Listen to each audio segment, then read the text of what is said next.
LCBN television broadcasts 24/7 on UK Freeview Channel 271, Roku TV, Amazon Fire TV, Android TV, Apple TV, Google TV, See Love World, LCBNTV.com, LifeComTV.com.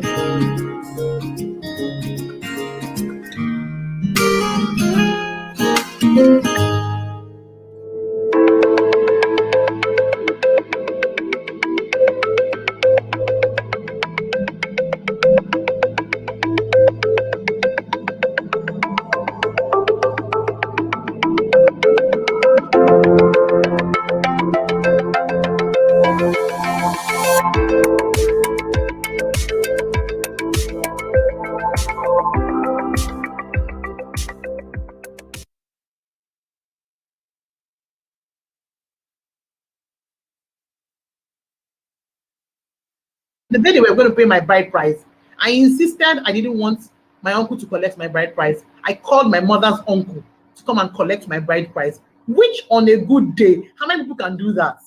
Yeah. You are the one that would choose the person that will take your bride price, just to tell you how my mind was so hardened, and I didn't care. I just wanted to have my way.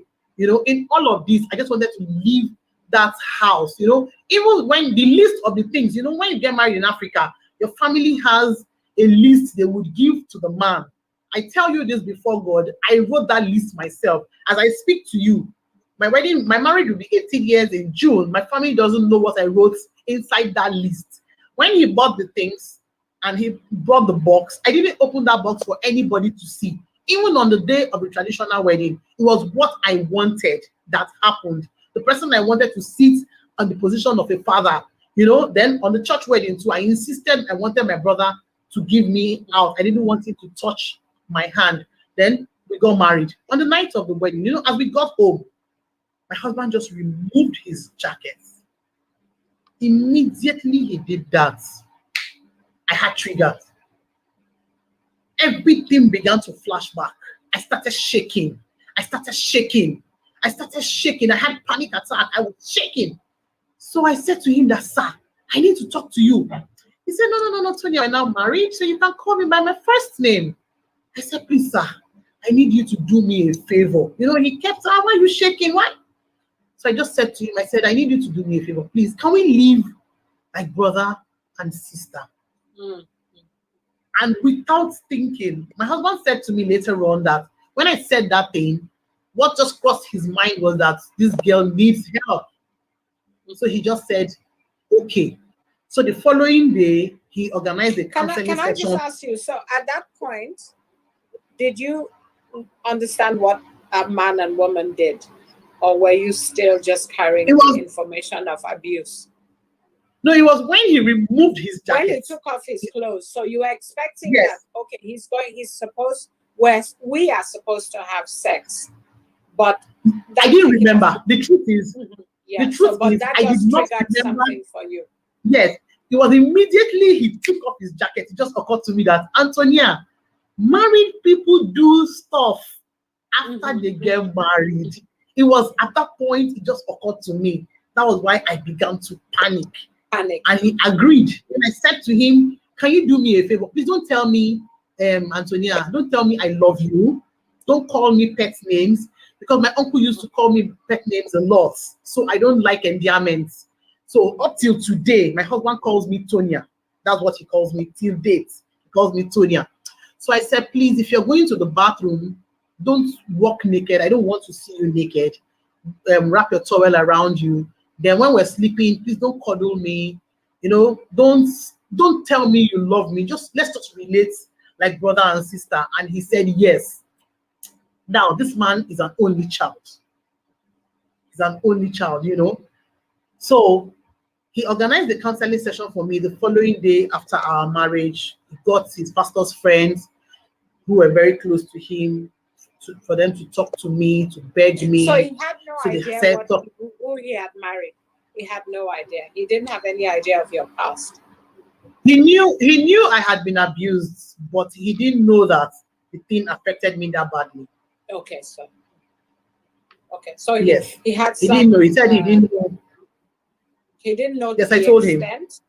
Yes, okay. Yes. No, I He just didn't wanted know the because extent. Yes. I've also heard stories of people marrying people and not the other person doesn't know everything that had happened to that person. So there's not enough Some people, disclosure. Yeah.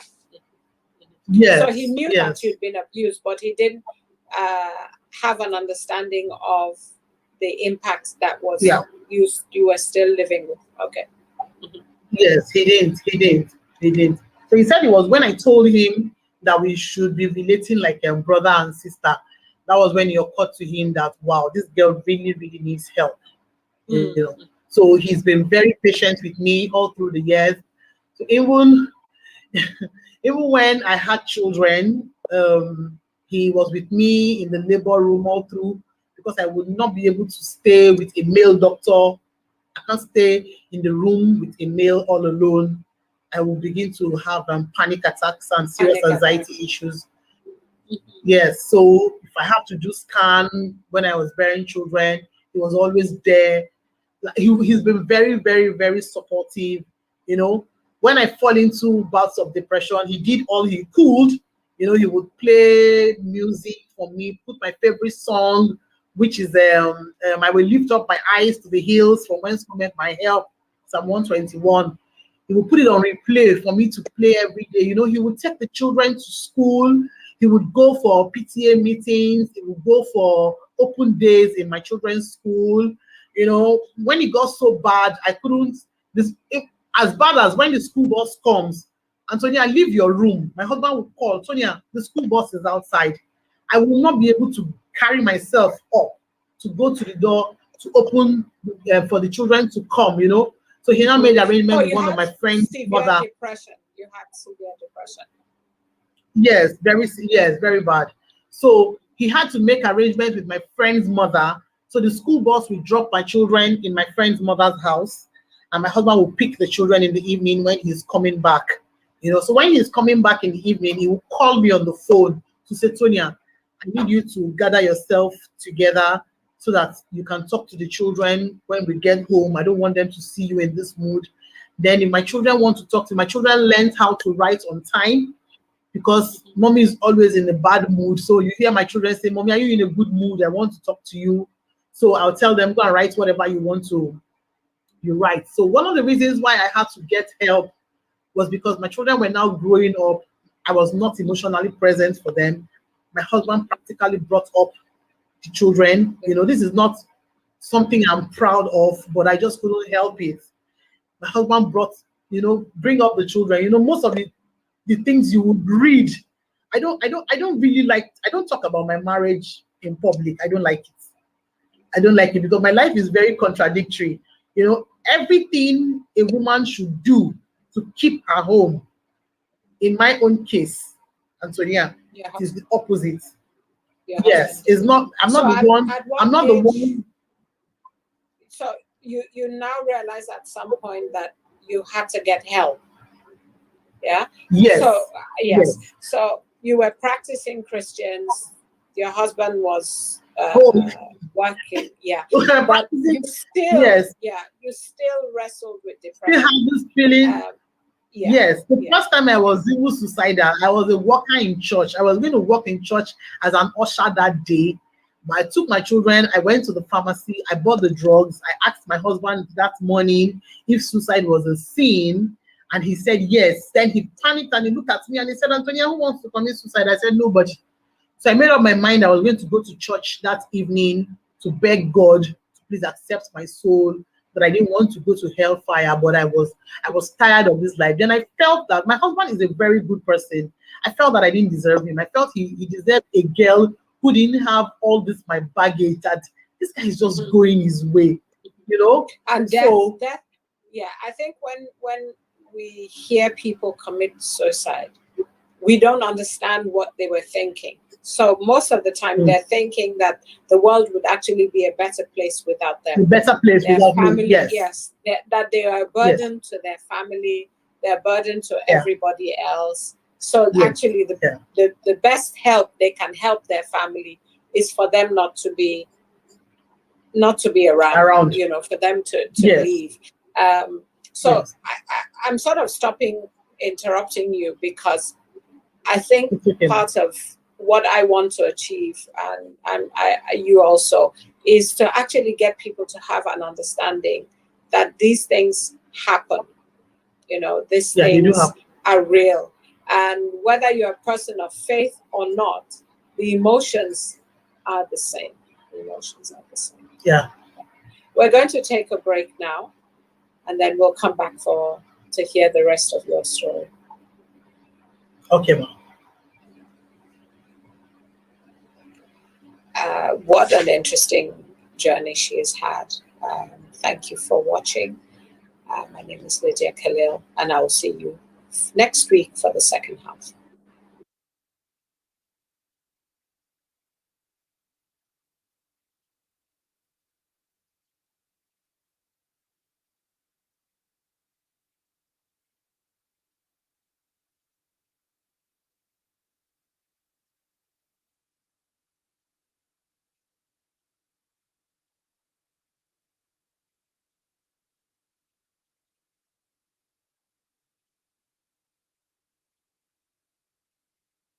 So welcome back. Yes, ma'am. Thank we you, were ma'am. just talking about your marriage, and you know, we were talking about you saying actually it was the reverse. Your husband did a lot of the nurturing of the children when they were younger, and then they learned actually. So he was helping, but they also had to learn how to manage your illness, how to manage the depression. Yeah. They had to check with you if you were in a good mood or in a bad mood. Yes. Yes. They learned to write instead of talk because mommy was upset a lot of times, or she was shouting a lot of times. So how old were they when you decided, you know, you had to get help? Okay, my eldest was 5 years old and was 12 years old because I was 5 years. It's now 6 years. That was 2015. Was when you decided. Okay, so what? Yeah. Apart from you looking at your children thinking they need a better mother, we were talking a bit about before we took the break that you were contemplating suicide. So what changed with contemplating suicide and getting help? Okay. What changed? One day I logged into Facebook one day, and I saw a write-up by a psychiatrist, Dr. Kadri. When I read it, he was talking about seeking help for severe depression and suicide thoughts. I said to myself, oh, really? You can seek help? I thought maybe as a person of faith, once you pray that you don't want this thing to happen, the feelings go. But I became very worried because that feeling of worthlessness never went, despite the fact that I was praying and I would always beg God that I was tired of the way I was living and all that. So when I read that thing, I took the doctor's number. I wrote down her contacts. One day, by this time, I was beginning to hear voices. My mind was messing a lot with me. I could hear that voice that would tell me, Tonya, you're worthless. Finish it up. So that day, I was dressing up to go to my office, and I just heard this voice. And the thing just said, Anthonia, finish it up. This life is not worth it. Then I turned. Of course, I didn't see anybody. So I remembered I took Dr. Kadiri's contact. So I ran out. My sister-in-law used to live with me then. I gave her my 2 phones. I said, take it. I had a restaurant that time. I said, go to the shop. If anybody needs anything, give them. I'm going to a place where I will not be able to talk to anybody. But I couldn't tell anybody where I was going to. So I called Dr. Kadiri that she should give me the address of her mental health clinic, that I wanted to come and see her. So she gave me the address. I wrote it down. Then I deleted her name because I know that my husband will be looking for the last person I spoke to. So I deleted her name from my phone, and I deleted the text message she sent to me after I had written it down. So my sister-in-law was asking where I was going to. I said she should not worry, I'm going somewhere. So I took her to one of the superstores. I bought chicken in large quantity just in case anybody wanted food, so she could sort out the customers when I'm not around. And since she was holding my 2 phones, so off I went. Long and short of it is I checked myself into the mental health clinic. I can't remember so many things right now because I was given. They told me later that there was a lot of drama, so I was given 1 injection. I slept for more than 24 hours. By the time I woke up, my head was light. I couldn't remember a lot of things, but I remember that I started therapy with a Christian. In that clinic they have therapists and nurses from the both faiths. So when you come, you actually have a choice that, okay, do you want somebody from the Christian faith to speak with you, or do you want somebody from the Muslim faith to speak with you? So I said, okay, I would speak to a Christian nurse and a Christian therapist. So those were the ones that were assigned to me. Now my family was already looking for me. My husband had gone to the police, reported to church, they couldn't find me. My sister-in-law could not explain how I was going on, and I gave her both phones. Yes. And my house fellowship leader, everybody would have thought that I would have called her to say, auntie, this is where I'm going to, but I didn't call anybody. Now, I didn't tell anybody where I was going to because I was ashamed of myself. In 2015, we couldn't talk about mental health, seeking help for mental health issues the way we're talking about it now. It was still shrouded in a lot of secrecy and all that. Yes, and as a person of faith, you want to look like you have all the faith in God. You don't want people to tell you you're so faithless. Why? How can you even say that you have mental health issues as someone who believes in God and all that? And I didn't want my husband to be laughed at. Like I said, he works with the city pastor of the church, and I didn't want them to laugh at him that, Brother Sylvester, so what did you imagine they would say? What did you imagine they would say to him or say? I was imagining that they would tell him that, Brother Sylvester, so your wife is mad. Yes, your wife is mad because in my country, Nigeria, once you have mental health issues, they see you like someone who is mad. Then I didn't want people to bully my children with the fact that, oh, your mother is mad and all that. So I didn't want my siblings to find out that this Auntie Anthonia that they see as an iron lady in the family is not as strong as they think. Then I didn't want my mother's church people to find out. I didn't want them to laugh at my mother, that you Christian mother, so you're not praying enough. Your eldest daughter is mad, So those were all the things I talked about. I didn't want my family to be stigmatized. That was why I didn't tell anybody where I was going to. And then I was ashamed of the fact that my husband has really tried for me. I was ashamed of the fact that I wasn't paying him well. I felt I had let him down. But at that point, I knew that I needed help. If I did not get that help, I would be finished. So after 5 days in the hospital now insisted that they have to talk to my husband, that my husband could sue them. So I now said that my husband will never think of suing you. The only thing that will be on his mind is how to find Anthonia alive. So the medical director said she has sent him a message on Facebook. I said he's not going to see it because he's not a social media person. My husband saw that message in 2018, the message that was sent in 2015. He saw it. He said, "Oh, Dr. Kadim sent me a message." I said, they have sent that message. He checked the date. So my time in that hospital opened my eyes to a lot of things. It was there. I was actually diagnosed with clinical depression, but it was there. I was told that I was suffering from the psychological effects of child sexual abuse that I had not healed from. It was that hurt that I took to adulthood that was now beginning to affect me. So at that point, I knew that, oh my God, it was like an awakening to me that, wow, you mean childhood can affect you in adulthood like this? Childhood trauma can affect your adult life like this? I never knew, nobody told me. So immediately when I was discharged, I came back. The first thing I did, I didn't want any reminder of the old Tonia. I didn't want any reminder. So I went to change my hair color to gold because it's so significant. The old Tonia was a very timid, shy girl who had zero self-worth and she had no self-esteem. But this is a priceless story. This is Anthonia. She's talking to you. She's not ashamed of her past again. You know, she realizes that is a chapter in her life. It's not the sum total of her life. So this is the Anthonia who knows that she's beautiful now. She's not looking for validation like I used to look for validation a lot. So I was a very nice person.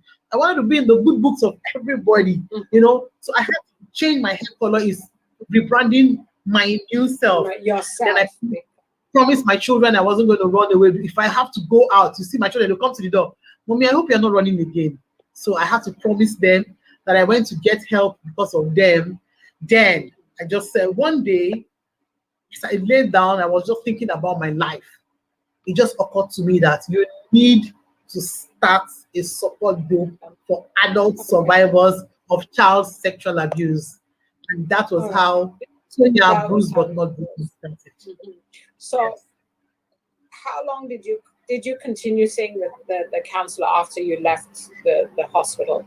Because you stayed in the hospital for about 5 days, came back to your house, and then continued the counseling. Yes, I was there for 2 weeks. After I came back, we would talk on the phone. Even till now, I still go for therapy. I still talk to the therapist. Yes, the reason I wanted to say that, because I think a lot of times part of the stigma that is attached is that we feel like sometimes mental health should be like malaria, where you just take a course and then it goes away. But we have to remember that we have to maintain. Yes, in some instances, you have to maintain. I tell people that looking after your mental health is like looking after your physical health. We talk a lot now about diet, we talk a lot about exercise, but nobody talks about what happens to us in the mind. How are we looking after you? So yes, you needed it maybe intensely for a little while, but now you do have, because I have clients who come to me now and again. They're not with me for the same length of time they were before, but they will sometimes just come out to sound out. So it's a way of looking after yourself long term. We'll go back to talking about your foundation, because I think that's really important. So you went to hospital, you got well, you rebranded yourself. How did you now deal with the extended family? How did you now deal with your uncle? Because we know your siblings still struggle with you telling your story. So did you go back to your uncle? Did you confront him? Did you ask questions? So I started writing my story on social media, and he heard. So he called to apologize. Okay. So he apologized. So when he apologized, that was when my mother now said I should stop talking about it. I should stop talking since he has apologized. And I said I had forgiven him. So I said to him that before he called, I had forgiven him, because, like I said, the effects of child sexual abuse can even begin to affect your health physically. Now I was hypertensive. I take blood pressure medication daily, and I have to take medications for panic attack and anxiety issues. This was beginning to affect me. So I had done some tests, and the results didn't really come out well. So I had fibroids that was growing. My tummy was looking like 40 weeks old pregnancy, and I met a Christian professor who said to me that as we were talking, she said, "Are you pregnant?" And I said, "No." She said, "This is too much to be fibroid, and this is too big for someone who's had 3 children. Why is your tummy this big?" It was that bad that my children would say, "Mommy, go and do scan. Maybe God has changed that fibroid to baby." Yes. And if I hear that there's a healing minister anywhere, I would have to go. You know, it was that bad. I was actually scared of doing surgery. So one day I met this woman, Dr. Enyabitobi. She just said to me, "Have you heard of the relationship between childhood trauma and fibroid?" I said, "No." She said I should go and read about it. That people who have gone through childhood trauma they are prone to have fibroid. So when I read about it, I was so scared. Now, because I didn't do that surgery on time, I'd left that fibroid for a long time. It now affected my uterus. By the time I was ready to do the surgery, by the time I was confident and psychologically ready to do the surgery, it was very, very bad. I had to do a complete hysterectomy so that I would stay alive. Yes. So at that point, the doctor said to me that unforgiveness is like you carrying poison to give your enemy, but you end up drinking it. Anthonia, haven't you noticed that most of the time, the abuser doesn't even remember the depth of what they've done to you? They've moved on.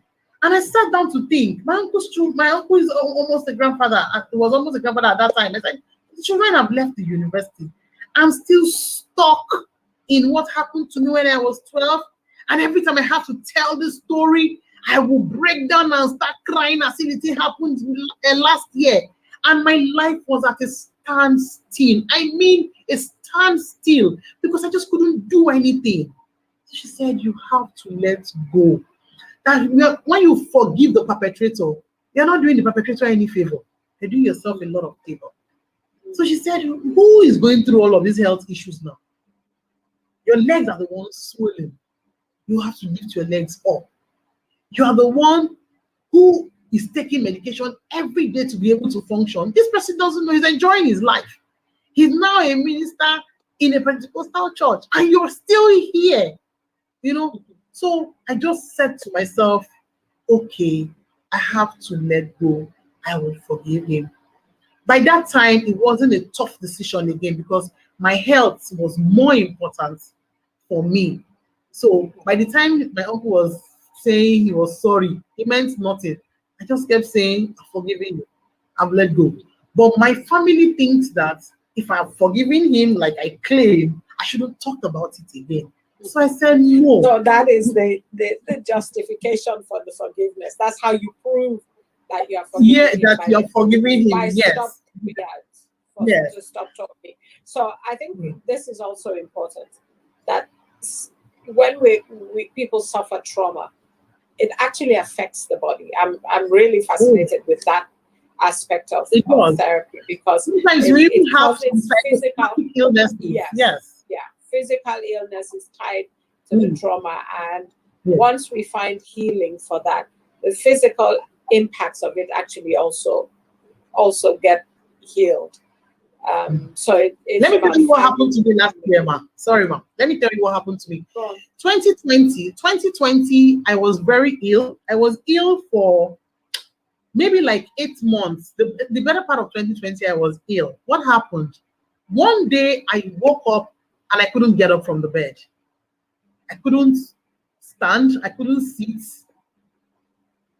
I was just there on the bed. It was like a joke. It started and the pain began to grow. Intense pain. By the time it was evening, by the time my husband got back from work in the evening, I was just screaming. It was like somebody was just choking knife. I was just screaming. By the time we're going to the hospital, thank God for a mask. If not for the mask, I'm sure that the police people would have arrested my husband, and maybe he was trying to kidnap me or something, with the way I held the car and I was screaming out of the pain. Now, by the time I did an MRI scan, I had a slip disc. That was not the major problem. Now, thank God I did that MRI scan. The MRI scan now picked that I had a neck bone degeneration. If it was 2020, the whole of 2020, I was in a neck collar.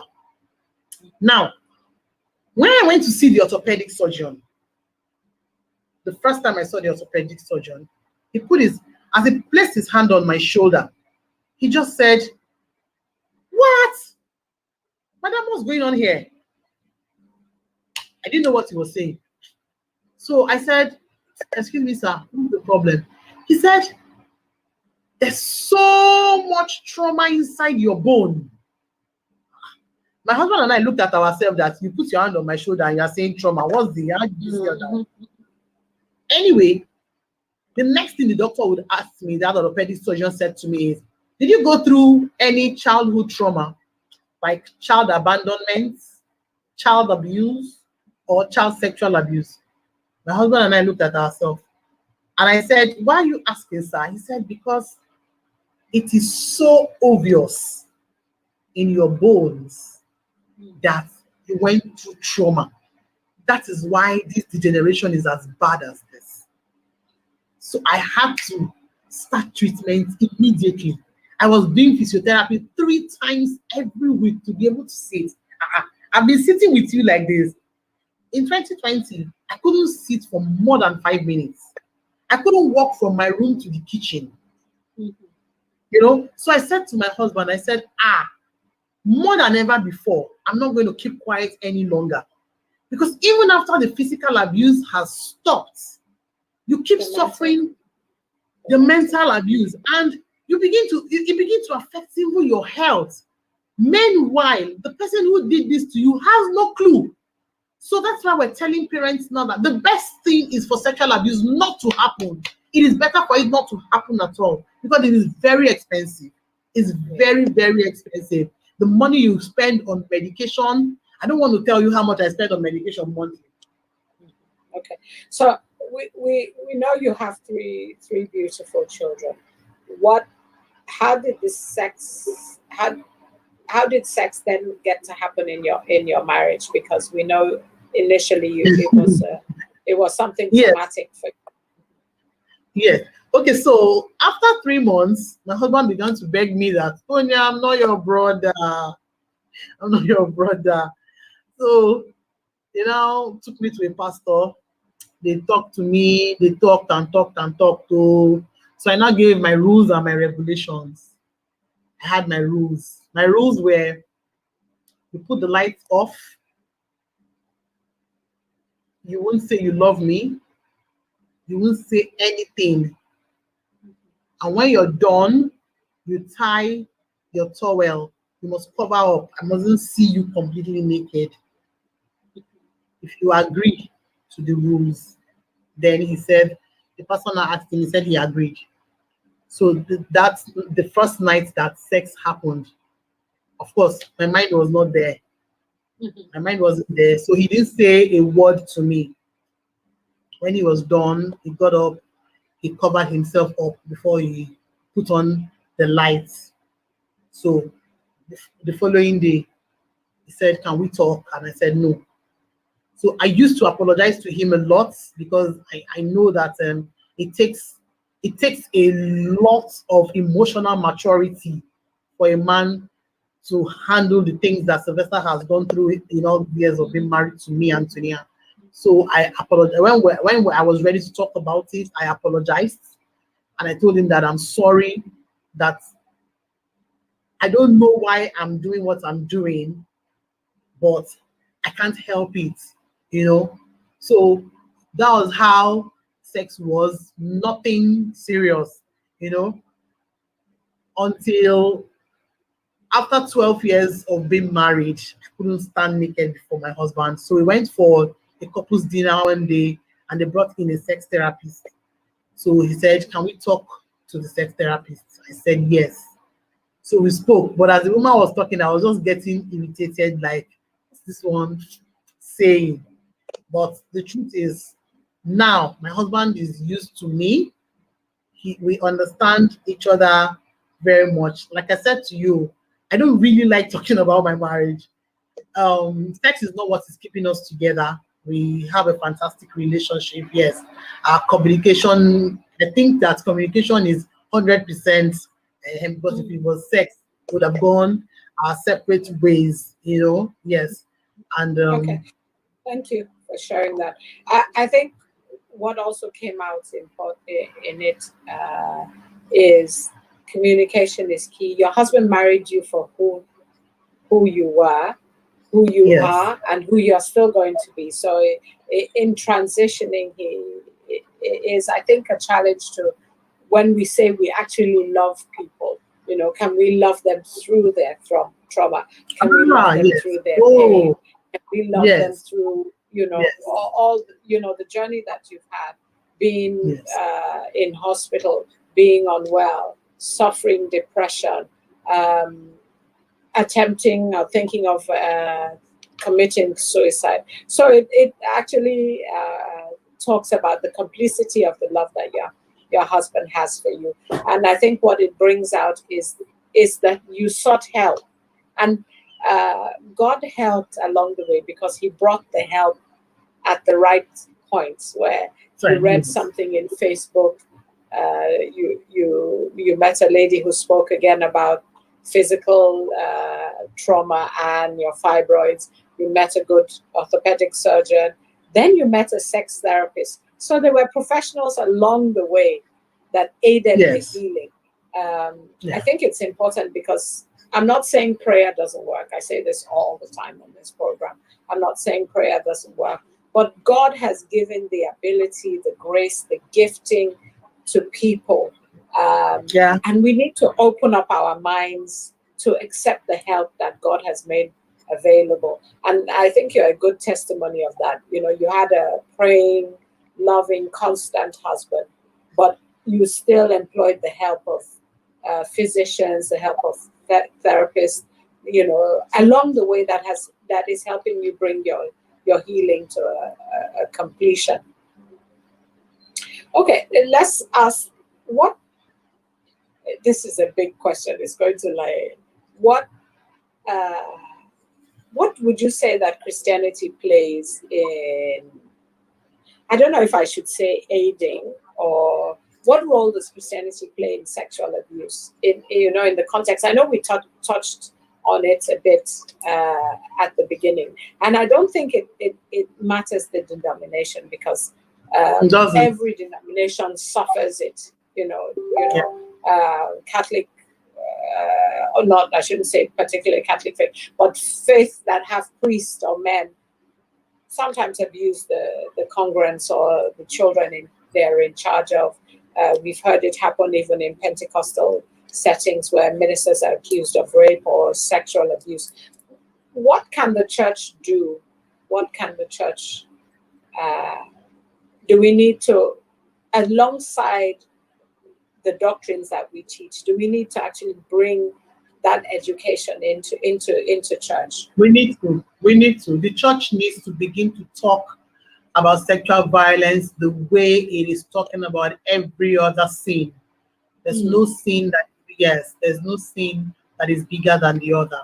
The church needs to begin to talk openly against perpetrators, because the truth is, most of the time, it is the victim that is being judged and stigmatized, and the perpetrator walks away freely. We've seen some cases of sexual abuse that have come to the public light, and we have seen how the victim is being re-traumatized, and and the perpetrator is vindicated and allowed to walk freely. And you begin to see questions like, what was she wearing? And I usually ask. I was 12. I was wearing I remember that long blue dress. It was turtleneck and long sleeve. What can a 12-year-old possibly wear to seduce a grown adult? Yeah. Grown adults, yes. 2 months ago, I took a child to the Mirabel Center. The Mirabel Center is one of the sexual assault referral centers here in Lagos. So these are faith-based people. The mother woke up in the night to ease herself, and she found her husband penetrating her 2-year-old. I took that child to the hospital. I carried that child on my leg, and I was crying. I was crying because what was that 2-year-old child wearing that seduced her own biological father? So the way the church speaks against corruption, the way the church speaks against stealing, thou shalt not steal, the way the church talks against every other thing it considers to be a sin against God, that is the same way we want the church to talk about sexual violence. We don't want anybody stigmatizing the victims who have already been abused, because the victim is blaming herself already. Like I told you, I used to think that something was wrong with me and that I brought this upon myself. Now, how many men in church, how many brothers in church will agree to marry a girl who has been raped before? And until we begin to direct our attention to the perpetrator, the shame belongs to the perpetrator and not to the victim who was abused. Yes, until we begin to direct it to where it is appropriate. And until we remove religion, class system. Because the truth is, if the perpetrator is a very powerful person in the society, the way the case will be treated is different. If it's from the low cadre of the society, the way the case will be treated will be different. Until we begin to treat cases non-judgmentally. Until we remove tradition and religion. Your family doesn't want you to talk about it because family they don't want you to stain their honorable name. Your friends don't want you to talk about it because nobody wants anybody to know that my friend has been molested before. An archbishop called me. An archbishop told me that I should be grateful to God that I found a man who married me despite what happened to me, and that I should stop talking about this. Yes, that for a Christian girl, that this is very humiliating. I should stop talking about it. That is why you see, a lot of women will go to their graves with the secret. The truth is, the number of women who have spoken out about their sexual abuse experience is nothing compared to the people who have not spoken. Because every time you see one woman who is speaking up, you have 10 other women who are not talking. I run a support group and I know what my ear is hearing. Then incest is even more difficult to talk about because it has to do with family members. Family members, yeah. Yes. Sometimes the mothers know. You don't want anybody to know that the husband is having sex with his 3 daughters. You know, and these girls, nobody's even thinking about their mental and emotional health, which is one of the reasons why I get so angry sometimes. You know, there was a popular case that happened in Nigeria between the wife of a musician and a popular clergyman. You needed to see the way people came out to say a lot of things about this young girl, if not because she also has a supportive husband.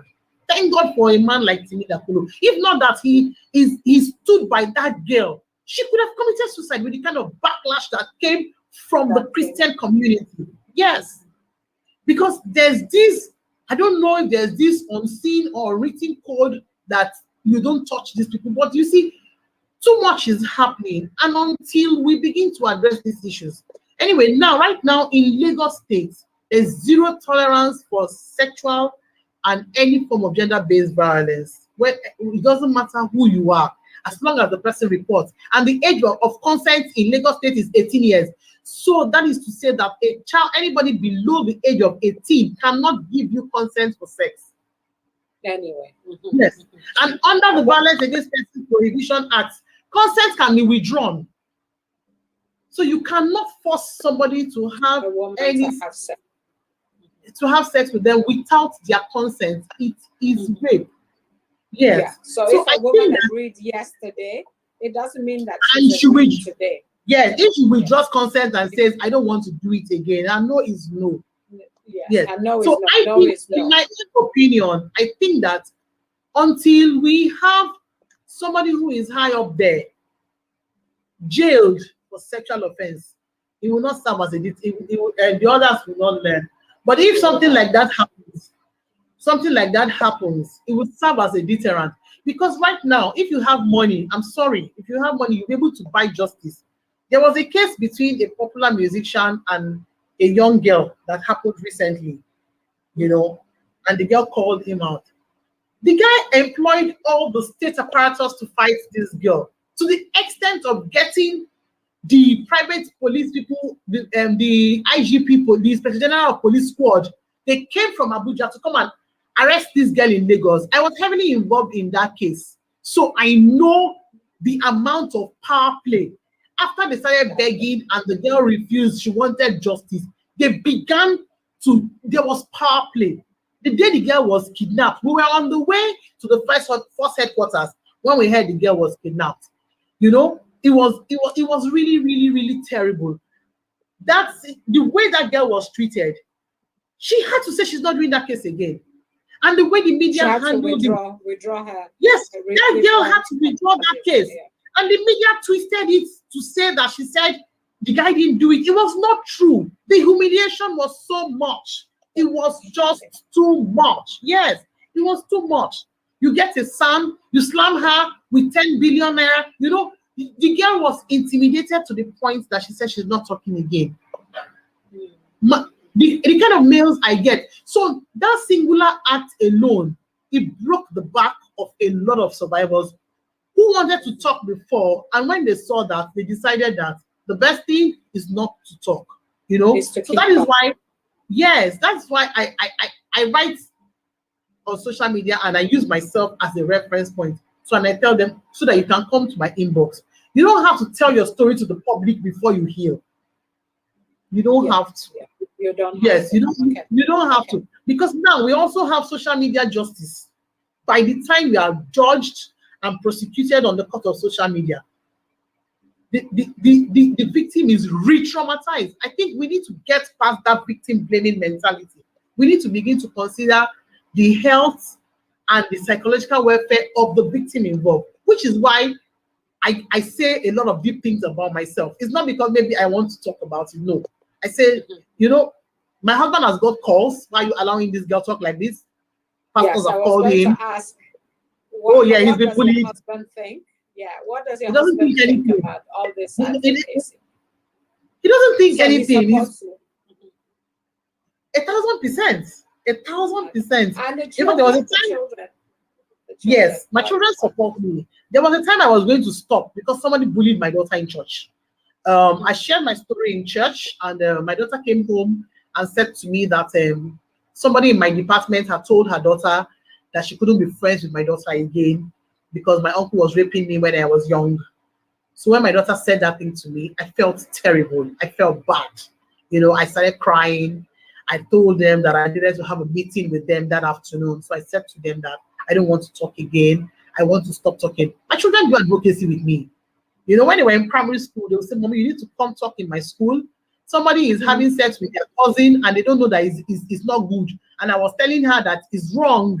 And they said they don't know it's not good, Mommy. You need to come and talk to the head of school. You know, my children talk to people about child sexual abuse. So when my daughter came home that day and said that to me, I felt broken because it was church. I just shared my story in church. Why would you do this to my child? So I said, if I hadn't told my children my story, so my daughter was going to be hearing that from you for the first time. You know, so I had a meeting with the three of them. And that makes it something that has happened.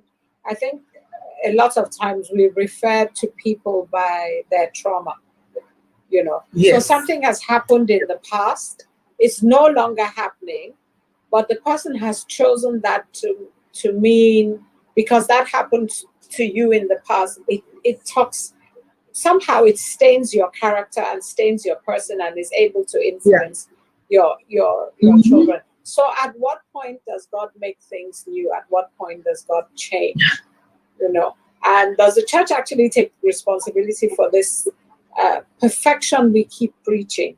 You know, perfection in that all things must look beautiful and all things must be good, but there is power in being broken. There's power in a broken crayon can still color. Yes, exactly. And God is able to use broken vessels. Yes, when things are not, Jesus on the cross was not beautiful, but the results we got from that experience is what makes us who we are. So we're going to close now. I know we could have talked on and on, but actually talk a little bit about your foundation, because we haven't the work that you do. How people can reach you. I know we talked about the advocacy. I think maybe referring to the foundation, the women that you work with, how that work is progressing. Yeah. Okay. So we hold our meeting every month, the last Saturday of the month. So we bring therapists, counselors to come talk. It's a safe space for women who have gone through sexual violence and they haven't healed, or they have never spoken before, or people who have gone through child sexual abuse, adults now, but they were never bold enough to talk about it. So it's a women-only meeting. It's a non-judgmental zone. Nobody judges you. You know, you come, you tell your story, If you don't want to tell your story publicly, we also have in-house counselors and therapists ready to start the journey to wellness with you. Then recently we started what is called Living Purposefully Beyond Sexual Violence. That one, we will bring notable women in society to come talk to these advocates who, because some of them have lost hope, some of them feel that nothing good can come out of their life again. So when they see notable women who have gone through childhood sexual abuse and they are already great in society, they are doing amazing things, come talk to them. Is a way of reassuring them that, okay, there is still hope at the end of the tunnel. The first one we had in late 2019, we actually brought Mrs. Mukawoshika. It was such a delight to have a great woman like that come share her story, So, and we'll have psychiatrists and psychologists also on ground coming to talk to these people, letting them know that you can heal from your pain, because sometimes your pain can actually destroy you if you don't heal from your pain. Imagine all what I had in my mind when I wanted to get married. If I had been able to accomplish that, by now I'm sure I would have been sitting somewhere in the prisons, paying for the crime, because I wanted to take my own pound of flesh, because I said you are a man, and a man is the one that offended me, so you pay for it. So, but when you heal, so you couldn't hurt the abuser, but you could hurt. Yes, I was going to hurt a man. Yes, So you have people like that in that situation who just come into marriage, and we are not thinking of how the marriage is going to work. You're thinking of how you're going to. This person is going to pay for everything I've gone through. The hurt So that you've So they start their journey to wellness, to becoming a better person. But just recently, because the Lagos State government has recognized what we're doing, so we're now recognized as one of the first responders for sexual and gender-based violence in Lagos State. We're now in the Lagos State directory. So we have added interventions to our work. So we just don't do support and counseling right now. We also do intervention. We now work with Federation of International Women Lawyers, FIDA. So we also prosecute now. So we start the case, and we take care of the survivor, but we also make sure that the perpetrator pays for what they have done, to serve as a deterrent to others. Then now we go to churches, we speak to churches, we try to help them set up professional counseling units that can deal with gender-based violence, because most of the time, the counselors you have in church, the pastors who function as counselors, some of them are not trained. So we tell them the importance of having to train them. This present house is one of the first churches that bought into that idea. So that's what we do now. Then we go to the female prisons to talk to the girls there, because I realized that if I had done what was in my mind, I would have also been one of them, So when I go there, I also tell them my story, and it was one of the reasons why I wanted to get married. So I killed the guy and I come here. So you begin to hear women who tell you the same thing, that they were hurting. And, in the fit of rage, you can do something in the fit of rage and you begin to regret later. So you have a lot of girls in the prisons who mistakenly kills their husbands because of that hurt that they haven't healed from. But you see, the law does not recognize the fact that you are hurting. If you commit an offense, you would pay for it. So we go there, we talk to them, that, okay, all hope is not lost, So it's one of the things we do. And most recently, we went to the male prisons. It was a very difficult one. It was very difficult for me, but I had to summon that courage, to go to the maximum prison to see just the men. And you see, the painful part of it was the fact that 90% of them came into the prisons because of sexual offenses. And now they have realized, they're remorseful now, but they're already in prison. So that's the work that we do, basically. Well done. The Lord will continue to strengthen you. What would you leave us with? Okay, my closing shot is to every survivor. I want you to know that the shame is not your own. The shame belongs to the abuser. The shame is not yours. And I want you to know that since God helped you, you survived the abuse, you will definitely survive the recovery. Thank you. Thank you. Thank you, Anthonia. Thank you for your time. You're welcome. Thank you for all Thank the work you. that you're doing. Thank you.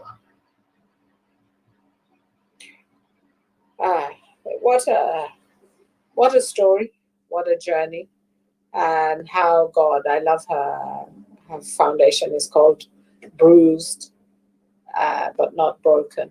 And we've seen how God can turn around a story, turn around her life, bring healing. So we thank God for her life.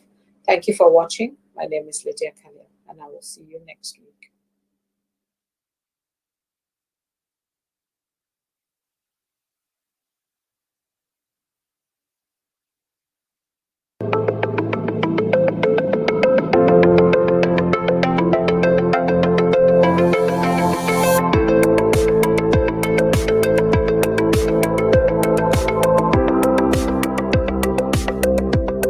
LCBN television broadcasts 24/7 on UK Freeview Channel 271, Roku TV, Amazon Fire TV, Android TV, Apple TV, Google TV, See Love World, LCBNTV.com, LifeComTV.com.